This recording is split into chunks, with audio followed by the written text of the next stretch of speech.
BSNL புதிய சலுகை 277 ரூபாய் உடன் ரீசார்ஜ் செய்யுங்கள்.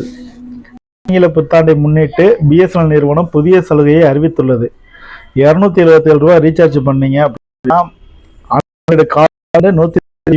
100 வழங்குகிறது. ஒரு நாளைக்கு அதிகபட்சம் 2 பயன்படுத்த முடியும். இதன் வேலிடிட்டி காலம் 60 நாட்கள். ஆஃபர் ஜனவரி 15, 2025 வரைக்கும் மட்டுமே போட்டுருங்க. நீங்க காமிக்கிறேன் பிஎஸ்என்எல் ஆஃபர். அதிவேக டேட்டா இன்டர்நெட் யூஸ் பண்ணலாம் நம்பவே நம்பாதீங்க.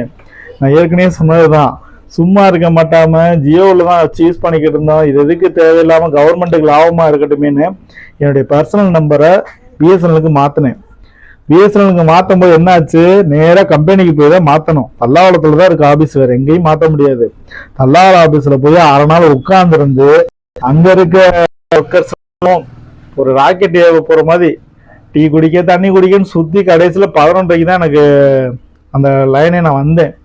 எவ்வளவு பேரை உட்கார வச்சிருக்காங்க, அவ்வளவு பெரிய ஆபீஸ்.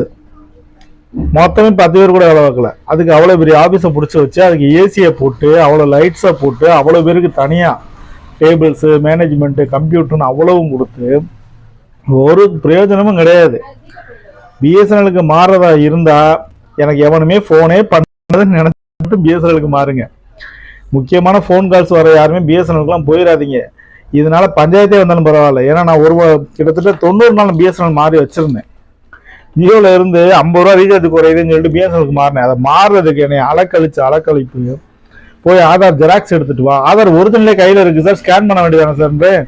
இல்ல எங்களுக்கு ஒரிஜினல் இருந்து ஜெராக்ஸ் வந்து கையில நீங்க எழுதி கொடுக்கணும். அதை போய் ஜெராக்ஸ் எடுக்க அலைஞ்சு தெரிஞ்சு சரி வராங்கன்னு தெரியுதுல, ஒரு ஜெராக்ஸ் மிஷினை உள்ளே தூக்கி போட வேண்டியதானே, கவர்மெண்ட் செலவு தானே, அதுக்கு ஆகிற செலவையும் ரீசார்ஜ்லேயே சேர்த்து வாங்கிக்க வேண்டியதானே. அதை ஜெராக்ஸ் எடுக்கிறதுக்கு கிட்டத்தட்ட 3 தடவை நடந்து போய் ஒரு ஜெராக்ஸ் எடுத்துட்டு வந்து கொடுத்து அதுக்கு தனியாக ரீசார்ஜ் வேற. அதாவது பொதுவாக ஜியோ ஏர்டெல் வோடஃபோனில் வந்து ஒரு பெனிஃபிட் என்னன்னு கேட்டிங்கன்னா, கஸ்டமர் போனால் வாங்க வாங்க வாங்கன்னு கூப்பிடுவாங்க.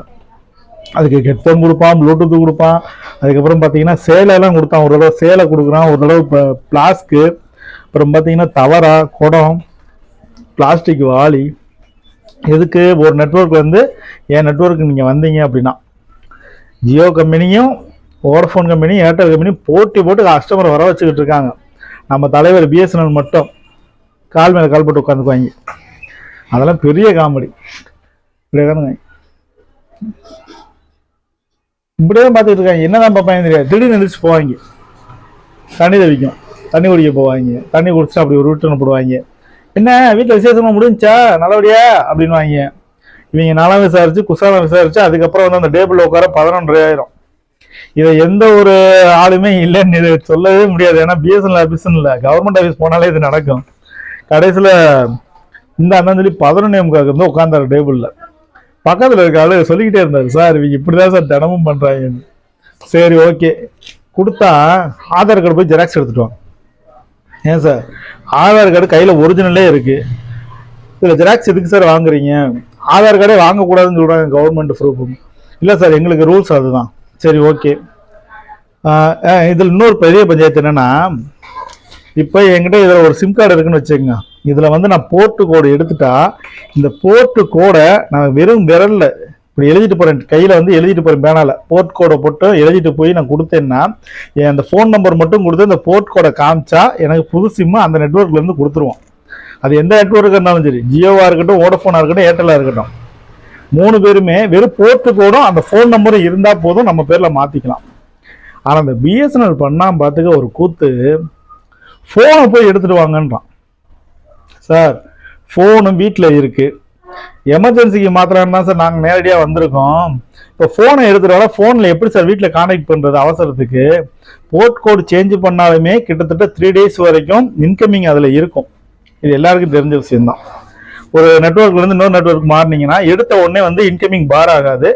அந்த புது சிம் கார்டை அக்செப்ட் பண்ணதுக்கு அப்புறம் தான் அதில் நெட்ஒர்க் ஆக்டிவேட் ஆகும்போது இதில் இருக்க நெட்ஒர்க் கட் ஆகும். ஸோ 3 days வந்து இருக்கும். இது ரூல்ஸ் சொல்கிறேன். சார் என்ன சார், நானும் சர்வீஸில் தான் சார் இருக்கேன், சிம் கார்டு சர்வீஸ்லாம் நமக்கு தெரியும் சார், எல்லா இடத்துலையுமே போர்ட் கோட் மட்டும் நான் போதும். எங்கள் ரூல்ஸ் ஃபோன் கையில் இருக்கணும்ன்ற அப்படி என்ன பண்ணுறது? அப்புறம் அங்கே ஒர்க் பண்ணுற ஒருத்தர் நம்மளுக்கு தெரிஞ்ச நபர்னாலும் அவர் வந்து சொல்லி, சார் அவங்களும் அந்த ஃபீல்டு தான் சார் இருக்காங்க, நீ என்ன சார் நாங்கள் இல்லாமல் கொடுக்க மாட்டேன்ட்டாரு. 2வது தடவை போனப்போ ஃபோனை கொண்டு போய் தான் மாற்றணும். அதுக்கு தனியாக ரீசார்ஜ் அது 245 ரூபாயோ 249 ரூபாயோ ஃபர்ஸ்ட் ரீசார்ஜ் நம்ம பண்ணணும். ஆனால் ப்ரைவேட்டில் வந்து பார்த்தீங்கன்னா அதர் நெட்ஒர்க்கில் வந்து அவங்களே 1 மந்த்துக்கு உரிய டேட்டா கால்ஸு அது பக்கம் பார்த்தீங்கன்னா மெசேஜ் எல்லாத்துக்குமே ஃப்ரீயாக ஒரு 1 மந்த் ஆஃபர் போட்டு கொடுத்துருவாங்க. இங்கே நம்ம அந்த ரீசார்ஜை போடணும் ஃபர்ஸ்ட் மந்த். இவங்களுடைய இந்த பந்தாவுக்கு நம்மளும் பணம் போட்டு தான் உள்ளே போகிற மாதிரி இருக்கு. உள்ளே போய் ஆக்டிவேட் ஆகிற மறுநாள்லேருந்து எனக்கு நெட்ஒர்க் வரல. ஐயோ பிஎஸ்என்எல் இப்படி இருக்குது பார்த்தா ஒரு ஃபோட்டோ ஒரு டேட்டா ஓப்பன் ஆகலாம். சிம்பிள் வந்து நிற்கிது, ஈன்னு பல்ல இழிச்சுக்கிட்டு. வந்தால் கூட பரவாயில்ல, ரோட்டில் 2வது இடத்துல பார்த்தா ரோட்டில் நின்றோம்னா ஒரே ஒரு பாயிண்ட் சிக்னல். கடைசியில் திருப்பி இன்னொரு யூஸ் பண்ணாமல் இருந்த ஒரு ஜியோ நம்பருக்கு ரீசார்ஜ் பண்ணி யூஸ் பண்ணேன். தயவு செய்து பிஎஸ்என்எல் போகிறீங்கன்னா நல்லா யோசிச்சுக்கோங்க. எவனுமே நேற்று கூப்பிடவே மாட்டான், எனக்கு ஃபோன் கால்ஸே வராது, வரவே கூடாதுன்னு நினைக்கிறவன் பிஎஸ்என்எல் மாறிக்கோ. பிஎஸ்என்எல் மீறி மாறிட்டு அப்புறம் குட்டவே கூடாதுன்னு நினைங்க. ஏற்கனவே பிஎஸ்என்எல் வச்சிருக்காள்கிட்ட கேட்டுக்கோங்க. நான்லாம் வச்சிருந்தா அவதிப்பட்டுட்டேன். என் வீட்டுக்கு வாங்கி போட்டு வீட்டில் 2 பேருக்கு வாங்கி கொடுத்து அவங்ககிட்டயும் நான் வாங்க கட்டி இதை எவனுமே இல்லைன்னா நிரூபிக்க முடியாது. நிறைய பேர் போய் கேளுங்க, ரோட்ல யாராவது பிஎஸ்என்எல் வச்சிருந்தாங்கன்னா கேளுங்களே, பக்கத்துல இருந்து ஃபோன் எடுத்தாலும் நாட் ரீச்சபிள் தான் சொல்லும். கேட்டாலும் யூஸ் பண்ணவே முடியாது. 2 GB இல்லை 20 GB உங்களுக்கு அன்லிமிட்டட் கொடுத்தாலுமே நீங்க யூஸ் பண்ண முடியணும்ல. இங்கேதான் ஒரு போட்டோவே ஓப்பன் ஆகாதே. கடைசியில் சும்மா வச்சு வேடிக்கை தான் பார்க்க முடியும். நீங்கள் டேட்டா இருக்குன்னு கடைசி வரைக்கும் எதையுமே நீங்கள் யூஸ் பண்ண முடியாது. பார்த்துக்குங்கப்பா, சொல்கிறத சொல்லிட்டேன்.